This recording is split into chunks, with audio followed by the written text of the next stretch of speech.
এখন একটা মজার প্রশ্ন, এই প্রশ্নটাই শেষ করি। ইমাম মাহদী আবার কখন আসবে?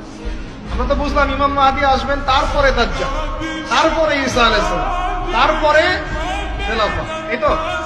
ইমাম মাহদী আবার কখন? আমাদের বুয়েটের মাহদী বের হয়, পাঞ্জাব থেকে মাহদী বের হয়, হ্যাঁ, বাংলাদেশের ওই কোনায় মাহদী বের হয়, সৌদি আরব থেকে ওই কোনা থেকে মাহদী বের হয় না? খুব ভালো করে মনে রাখবেন, যতক্ষণ এই বিশ্বে একটা মালহামা না হচ্ছে মাহদী আসছেন না। কথা ক্লিয়ার? এই বিশ্বে যতক্ষণ একটা মালহামা না হচ্ছে মাহদী আসছেন না। তিনি আসবেন ফাতিমা রাদিয়াল্লাহু আনহার বংশ থেকে। কার বংশ? তার আসল নাম মুহাম্মদ। কি নাম?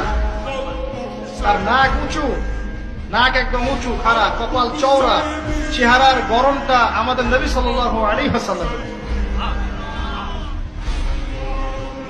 তার বাবার নাম হবে আব্দুল্লাহ, তার মায়ের নাম হবে আমিনা। তিনি দায়িত্ব নিতে চাইবেন না, তিনি দায়িত্ব নিতে চাইবেন না।